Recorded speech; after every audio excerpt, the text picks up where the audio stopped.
Akwaba Ebatuma GHS so Nana Ama Owusa separate training issues abete jano and amede ebesumo ewo efidi so na sanadano mekana no wo hye ebre wo mu eyebre bone pa wo hye wiasnya yesum esuma kebri na tesa akata nipa so a nipa dwunya aye esum ohwa na mo asese da nipa bi ede afo ato wo so wo mu etu a utumu sa no moto we de eyetro na so akwan no so a no mbenama sisa manie betom sisi akobia nwi se owu echiri atemwo wo ho miwu ana tese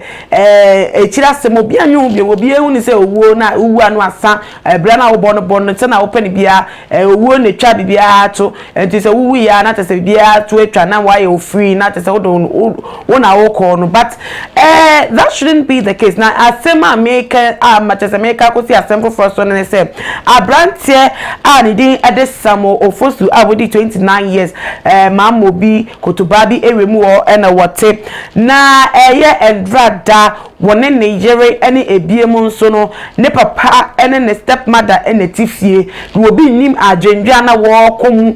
nsema na ekoso ne trim ade obi aka che ne fie abonte se numbo ni mpo ene na no koke bia ode be refie o se de mpa na ekoso ewa brante ni etim wo sori ya ne se wa tam sekan na tese wo ko ne papa ene ne stepmother no so na tese wo de sekan no awowo mo ama tese emru on ma papa na wo ne ba atimi ahye ne nkwa ya matese de no kopie mu ewo mama obi hospital on ne yesi wo kode dada wo hwere ne nkwa na ebiem so ne yire na wo ka no hon aye abrantie samofosui ne stepmother estapokua wo no so ni de mu aye de ama ye de no akopie mu ewo 37 military hospital but na mi adom ono de wo da so etiase na ensem na chi no utimu se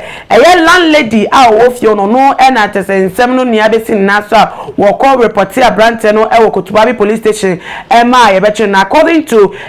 police public relation officer DSP Efiatengen wo chim no say enhwehwemu pa de wo mu ehase wo mu eye bi wo mu bise bisansem de wo mu tia no but abrante na anka sem de se de ta echire botayenti a wo ma sika mu so a wo de word papa ediem so ne stepmother no de won hweda nchire mu ye won no aka sem oni no so no akire asiye atumu se Ninia can walk sako see the same issue so say na the frustration adosu wukroimu and go for going through frustration mu atese how no adosu to say bi mu kra de wo mu hu do mo bra no biem nti wo hu de ne bra no wode ye nti na wode no wato enubone so na ada ne nsemmone ye na ada ne tese nyama ensem fata akohwi bra na bidodo na edwo mu ajuma wo mo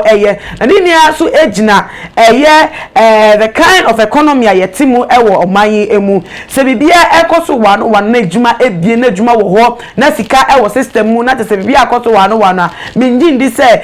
nke betete nyama bi se as regular asana yetete na nsete na so ni emu no yetimi fast to bo embo obia esanse nipa wa na wukra o shebremu wa na obekire se meyese ana se meyese se wa obekọ ha ana se wo nkọ ha enu nti yetimi ka se wo wa frustrated na enu nti wo frustration se wo di wicked na wo di pone ewo bi so nti na wo frustration ye ngina so enya osa ne nante da bi entimi nya osa bone no wodi a esowa wo kon so ehun atemmo ehun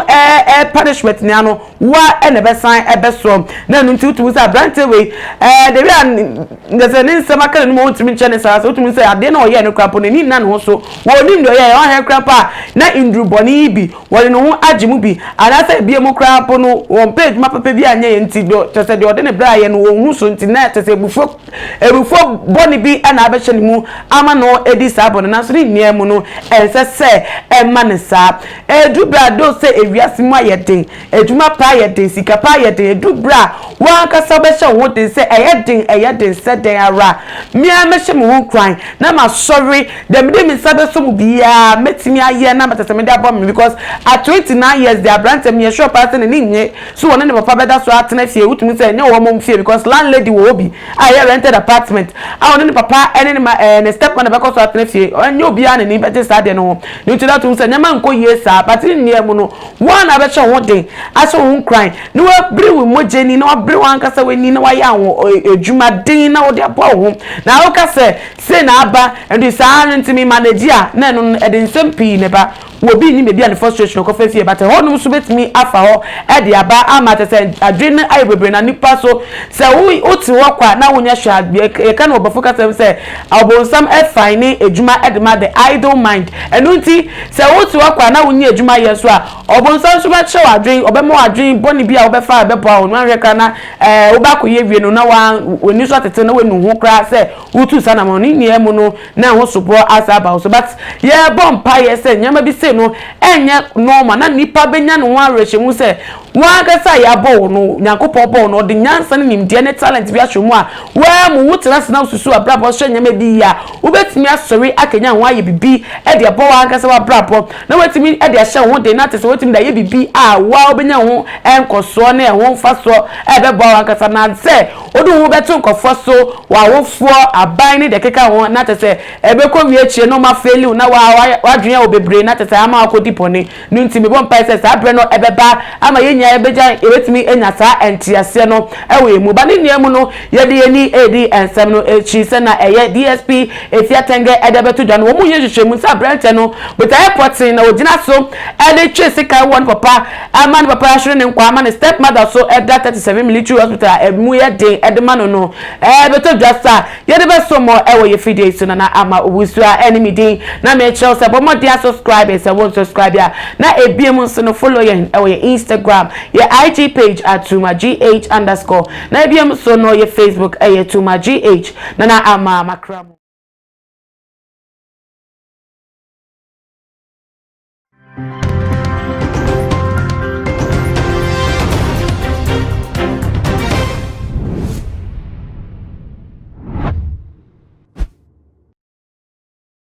Akwaba eba Tumagh so na ama obusu sabe training issue abete jano na mede ebesomo ewe ye fide so na munyaso na muntie emu ensem sesi ade ohwe embebu a womo eba na nse ewo omanmu biasa fana nia no otumu se ewudie adoso ewo nipa trimu nipa edi ewu sesi a wonwi echirasem wonwi ensusu aso a ewudie a wodi no ebetimi akofa brendo pa ni sa brendo hia na tese wetu anamo na wode ne ho agimbi no wie a na tese wenu no ho mi akwete se eye mfama bi na ebo a achichi nipa ema nipa ne ne ho na nipa opek o ma no ho kwan so na sa mfama no tumi bofa no ho ema ne enya ma ne nia ne se abrante bi a wedi 29 years and di edesamo ofosu a tese